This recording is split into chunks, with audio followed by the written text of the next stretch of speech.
tratamento. Porque, eu volto a dizer, não são coisas simples, mas é uma nova realidade que nós estamos vivendo, e se a gente perceber, o grupo que resiste a essa mudança não tem quantidade. Exato. Não tem expressão quantitativa. É assim, é sempre assim. Então nós precisamos entender que a nossa força de ordem natural, ela se sobrepõe às tentativas de cerceamento desses direitos, desse nosso encaminhamento para uma reconstrução de um país. Eu falo reconstrução porque nós estamos de fato reconstruindo o Brasil. E não é só uma reconstrução econômica. Se fosse econômica era muito fácil. É muito fácil você sair de um modelo destruidor que gastou, que usou formas perdulárias, privilegiou um conjunto de malandros e assaltantes.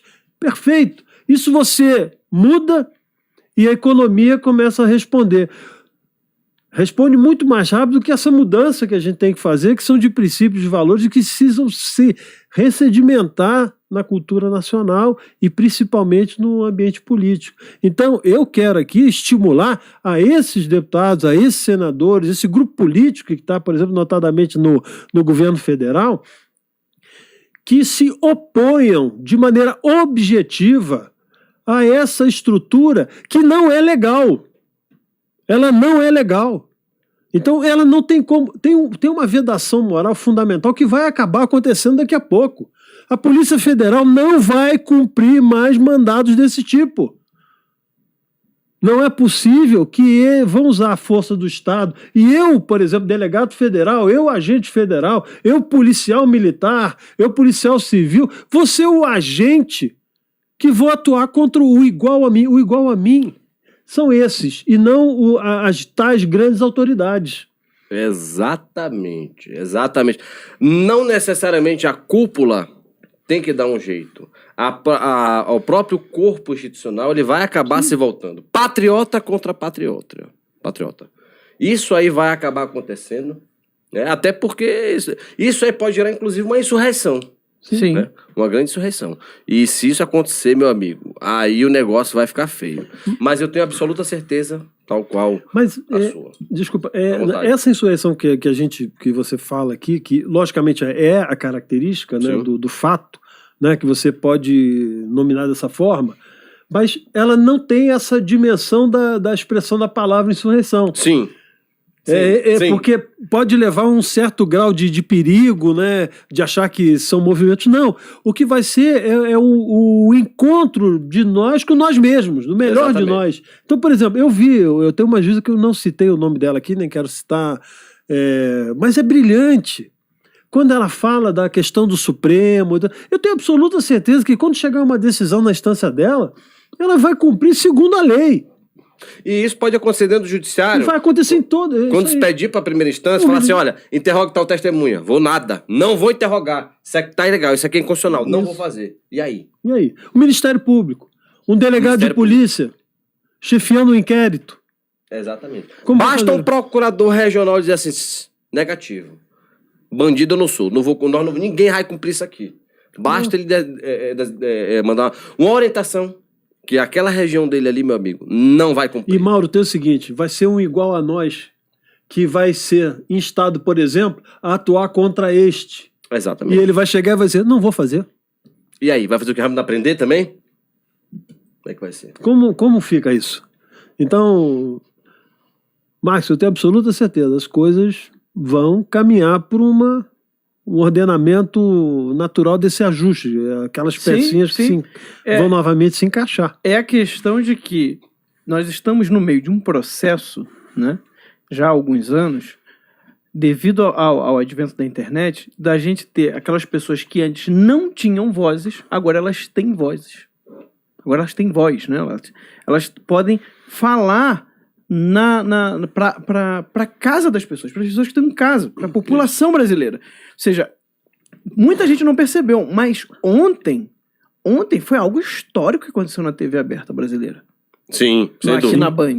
Sem dúvida. Sem dúvida. Porque muitos brasileiros nunca tinham ouvido falar em conservadorismo. Muito bem lembrado, hein? Nunca tinham ouvido falar em conservadorismo. E graças ao Luiz Lacombe, meus parabéns a ele pela iniciativa. Nossos cumprimentos. Reforçados veemente. Porque ele levou o debate sobre o conservadorismo para a TV aberta. E sabe qual foi o resultado? Em todas as enquetes da Band, Facebook, Twitter, Instagram, era perguntado: você se identifica com o conservadorismo ou com o progressismo? Mais de 90% das pessoas responderam que se identificavam mais com o conservadorismo, quando se explicou o que era. Sim. Mas exatamente. E não levaram pessoas, tipo assim, que eles sempre, quando forjavam esses debates, aquelas caricaturas, né? Aqueles perfis exóticos, vamos chamar assim educadamente, aqueles que se diziam, né, conservadores, os perfis exóticos, né, da fauna aí que eles imaginavam. Então, e o que eu achei impressionante foi... Perdão. Vai falar. O respeito que Lacombe teve com o Alan. Sim. Jornalista Alan, do Terça Livre. É isso aí. Você botar isso aí, em canal aberto, a todo mundo ouvir, isso foi espetacular, meu amigo. Foi um marco. Pra mim foi um marco. Sem dúvida foi. Hoje, quando eu gravei, eu falei exatamente isso. Por quê, meu amigo? Você permite o quê? Toda vez que você vai seja para o cabo, para a TV aberta, você tem um filtro editorial. Você tem a boa vontade do redator. Rapaz, é um negócio de louco. Né? Eu não sei quantas pessoas estão nos assistindo agora. Vou só fazer um comentário. Sim. Mas eu desafio qualquer um que está assistindo aqui agora.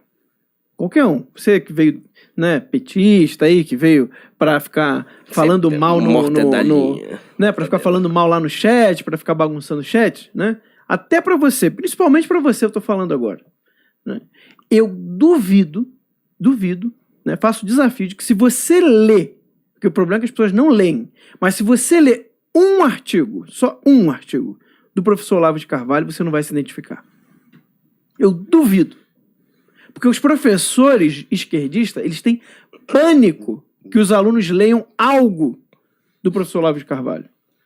Tá? Eles têm pânico que eles leiam algo do professor. Eles falam, não pode ler. Eu conheço muita gente que fala mal, tá? que faz militância contra o Olavo de Carvalho, mas que não leu um parágrafo.